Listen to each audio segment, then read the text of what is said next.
കഴിഞ്ഞ വീഡിയോയിൽ ഞാൻ ഈ സ്ലോപ്പ് കണക്കാക്കുന്നത് എങ്ങനെയാണെന്ന് നമ്മൾ പറഞ്ഞിരുന്നു. പണ്ടത്തെ രീതിയിൽ പറയുന്നത് ആവിച്ചിൽ ആണ്. അപ്പോൾ 1.5 അங்குല ആവിച്ചിലിനെ കുറിച്ച് നമ്മളത് പറഞ്ഞിരിക്കുന്നു. അത് ഈ താഴെ അത് വരച്ച് കാണിച്ചിരുന്നു. ഈ ആവിച്ചിലിനെ കുറിച്ച് കാണിച്ചിരുന്നു നമ്മൾ. ഇനി അതെങ്ങനെ ഉണ്ടാക്കണേ, നമ്മളത് കണ്ടുപിടിക്കണേ എങ്ങനെയാണെന്ന് ഞാൻ കാണിച്ചു തരാം. അപ്പോൾ നമ്മുടെ റൂഫ് ചെയ്യാൻ പോകുന്ന വാർക്കയുടെ, അതായത് വീടിൻ്റെ ടോപ്പ് വശം, അതിപ്പോൾ ഒരു 11 മീറ്റർ ആണെന്ന് നമ്മൾ കണക്കാക്കി. വീതി കേട്ടോ, ഏറ്റവും കുറഞ്ഞ. അപ്പോൾ വീതി 11 മീറ്റർ വീതിയാണെങ്കിൽ 15 മീറ്ററോ 20 മീറ്ററോ നിങ്ങൾ എന്തോരം വേണേലും ആകാം. അപ്പോൾ നമ്മൾ സ്ലോപ്പ് ആദ്യം കണക്കാക്കാൻ പോവുകയാണ്, എന്തോരം സ്ലോപ്പ് കൊടുക്കണം എന്നുള്ളത്. അതിന് നമ്മൾ അവിച്ചിലെന്ന് പറയുകയാണ്. അപ്പോൾ ഈ 11 മീറ്ററിൻ്റെ സെൻറ്റർ നമ്മൾ സെൻറ്റർ കാണുമ്പോൾ എത്രയായി? 5.5. 11 മീറ്റർ 5.5. 5.5നെ നമ്മൾ ആ പറഞ്ഞ കണക്കിനനുസരിച്ച് 1.5 അങ്കുലം അവിച്ചിൽ എന്ന് നമ്മൾ പറഞ്ഞല്ലോ ഇവിടെ. ഈ 1.5 അങ്കുലം അവിച്ചിലിനെ, അതായത് 6 ചതുരത്തിൽ 1.5 അങ്കുലം അവിച്ചിലാകുമ്പോഴേക്കും 1.5 പോയി കഴിഞ്ഞാൽ പിന്നെ 4.5 ഉള്ളൂ. ആ 4.5 നമ്മളത് എടുക്കണം. ഇപ്പോൾ 1.5 അങ്കുലം അവിച്ചിലാണെങ്കിൽ നമ്മൾ 4.5, അതിൻ്റെ 1.5 അങ്കുലം മാറ്റിയിട്ട് 4.5 എടുക്കണം. അപ്പോൾ നേർപകുതി എത്രയാണോ അതിനെ നമ്മൾ ആദ്യം ചെയ്യേണ്ടത്, നേർപകുതി എടുത്തിട്ട് അതിനെ ഈ 6 എന്നുള്ള ഭാഗം കൊണ്ട് ഹരിക്കണം. ഇതപ്പോൾ 6 ചതുരമാണല്ലോ. അപ്പോൾ 6 കൊണ്ട് നമ്മൾ ഹരിക്കുന്നു. 6 കൊണ്ട് ഹരിക്കുമ്പോൾ 0.9166 കിട്ടും. അതിനെ നമ്മൾ ആദ്യം പറഞ്ഞ ഈ 4.5 കൊണ്ട് ഗുണിക്കണം. ഈ 4.5 കൊണ്ട് ഗുണിക്കുമ്പോൾ നമുക്ക് 4.125 കിട്ടും. അതാണ് ഈ സെൻറ്റർ ഹൈറ്റായിട്ട് നമ്മൾ കണക്കാക്കണേ.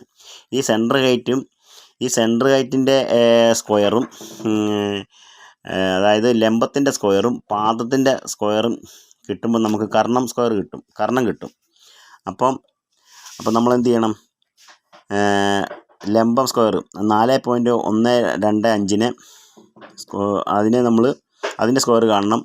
5.55ൻ്റെ സ്ക്വയർ കാണുമ്പോൾ ഈ കർണം കിട്ടും. അപ്പോൾ ഈ കഴുക്കോലിൻ്റെ അളവ് നമുക്ക് കിട്ടും. ഇത് കഴുക്കോൽ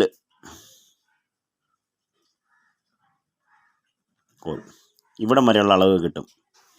ഇവിടം വരെ, ഈ പോയിൻ്റ് മുതൽ ഈ പോയിൻ്റ് വരെയുള്ള അളവ് കിട്ടും. അത് എങ്ങനെയാണെന്ന് വെച്ച് കഴിഞ്ഞാൽ 4.125 ഇൻറ്റു 4.125 അതിന് കിട്ടിയപ്പോൾ നമുക്ക് 17.015625 കിട്ടി. അപ്പോൾ അതുപോലെ തന്നെ നമ്മൾ പാദം സ്ക്വയർ കാണുകയാണ്. 5.5 ഇൻറ്റു 5.5 30.25 കിട്ടി.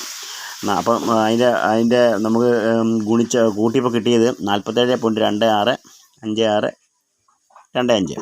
അതിൻ്റെ നമ്മൾ റൂട്ട് കാണണം.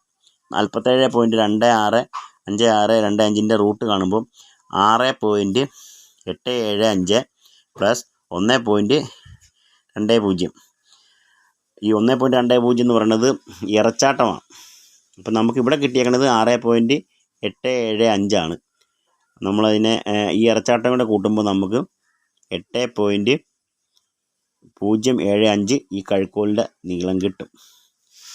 അപ്പോൾ ഇങ്ങനെ ഈ മെത്തേഡ് ചെയ്യുവാണെങ്കിൽ നമുക്ക് എല്ലായിടത്തും ഇനി ഇപ്പുറത്തേക്ക് എന്ന് വെച്ചാൽ ഒരു തിരിവ് വന്നെന്ന് വെച്ചു, ആ തിരിവിൻ്റെ വീതി ഇരുന്ന് സെൻറ്റർ എടുത്തിട്ട് നമ്മൾ ഇതേ രീതി കണക്കാക്കി കഴിഞ്ഞാൽ ഈ സ്ലോപ്പ് തന്നെ കിട്ടുകയും ചെയ്യും. ഈ ചായ്വ് തന്നെ നമുക്ക് എല്ലായിടത്തും ഫീൽ ചെയ്യുകയും ചെയ്യും. അപ്പോൾ ചുഴുകോടി വന്നാലും എവിടെ അപ്പർ സൈഡ് എങ്ങനെ വന്നാലും നമുക്കത് നല്ല രീതി തന്നെ ഒറ്റ ഇതിൽ തന്നെ, വേറെ നമ്മൾ ചരട് പിടിച്ച് നോക്കുമോ അളന്ന് നോക്കുമോ വേറെ ഒന്നും ചെയ്യണ്ട. ഈ കണക്ക് ചെയ്യുവാണെങ്കിൽ ഏറ്റവും എളുപ്പമായ ഒരു മാർഗ്ഗമാണ്.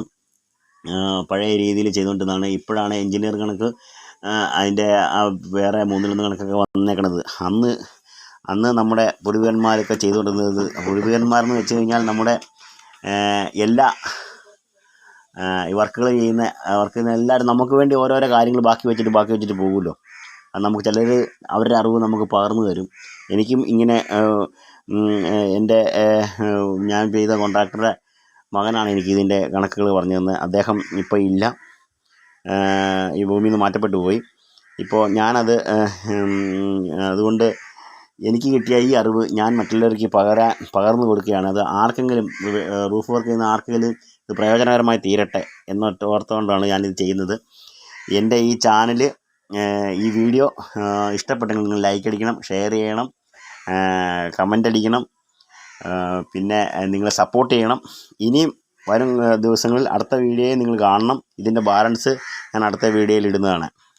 ഓക്കെ.